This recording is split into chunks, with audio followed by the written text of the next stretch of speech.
and protest in Minneapolis.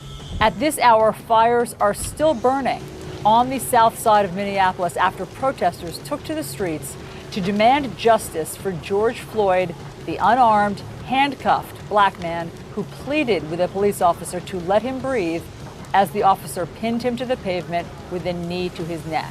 The city's mayor is urging people to leave the area, and he has reportedly asked the governor to call in the National Guard. The Minneapolis mayor also says he does not understand why the police officer responsible for Floyd's death has not been charged.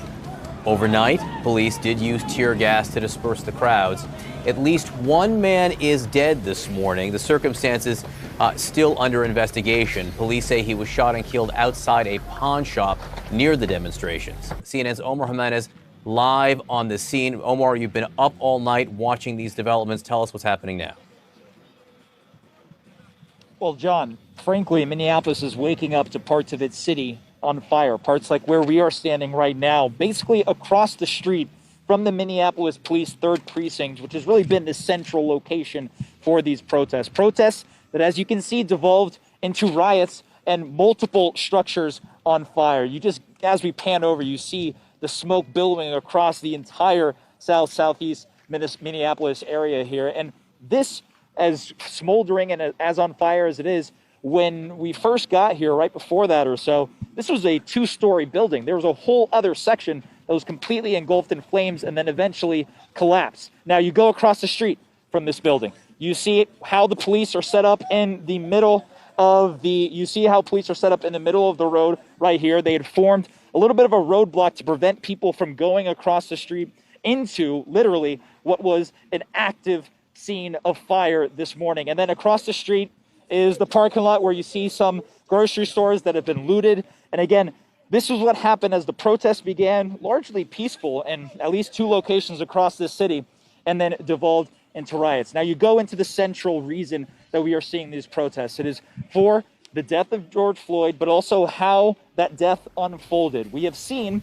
that while the officers were fired pretty quickly, the 4 officers involved within 24 hours of this happening, the family says they want more than that. And that is a mentality that we have seen echoed throughout the protesters. We have seen the mayor of Minneapolis chime in on that as well, saying that these officers needs to be charged, and at least the arresting one, he does not understand why that officer is not behind bars. We do know the investigation is still playing out at the FBI level, at the state level and beyond, trying to gather all the facts. But every minute that goes by without at least an announcement of either some charges or not, the people here grow restless. And again, the central point is how George Floyd went from, in a matter of minutes, pleading for help to what eventually became an eternal silence. Earlier today, we'll show you some of the pictures of what went on. There were flashbangs thrown by the police. There was tear gas. That was in reaction to water bottles being thrown at police, and then eventually firecrackers at the police precinct, as well as eventually folks throwing things and breaking the windows, some of the windows of the precinct.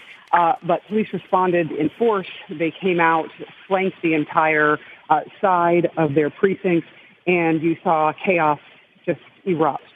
People were running. There was, it looked like the same picture, as I have covered protests around the world, the same picture that we saw, for example, in the early days in Ferguson, although there were not the military-style vehicles that were used in that particular protest. Instead, what you saw is protesters, for example, moving things like huge garbage cans into the way, police walking in a line trying to push people back, and that constant back and forth between police and protesters. A lot of the protesters with their hands up.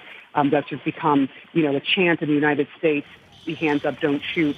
And so what you're seeing is absolute frustration, absolute angst and anguish and anger over this video. And this is just one in a string of things that has happened in the Minneapolis-St. Paul area.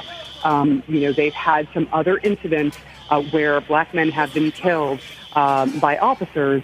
And this is just one in a string of that. But this video is so excruciating to watch. It is so painful to watch no matter, sort of where you land on the spectrum of what you think happened, you actually see a man die right there in front of your face. And so there's been such an emotional reaction to this. You saw mothers, fathers, you saw grandparents out there today, as well as in some cases some children. And then later on in the evening, things changed. As night fell, I was outside watching as suddenly the flashbangs and the back and forth got very serious. We saw what appeared to be Molotov cocktails that were sort of sitting, and we were waiting to see what the protesters were going to do with those. The rest of the group of protesters are sort of standing back and having that conversation and yelling at police. And then suddenly a fire broke out. Fire broke out at the AutoZone, and it was engulfing the entire, you could see the smoke just billowing. That particular store is right across the street from the 3rd precinct, the police precinct here in Minneapolis, where people had been protesting. On top of that, you saw people break into eventually a wine and spirit store, and suddenly, a dozen people went in and started taking things out, looting that store, and then all hell broke loose, for lack of a better word, at the Target, where we saw people going in and just taking cartloads of things out of Target, putting that in their cars. It turned into a melee and a reaction that, some people at the very beginning of this who were out there in the daytime, some elders who were out there in the daytime, African-American leaders saying, please don't do this. Please don't let this deteriorate. Violence begets violence. But there is a way to go about this. But there are others who were saying, we are so angry, you can fix stores and you can repair windows, but you can't bring back this life. And this is their reaction to that. And you are still seeing that go on now. I mean, there is still smoke billowing. There are still firefighters trying to control that. There are still police out, and there's protesters as well.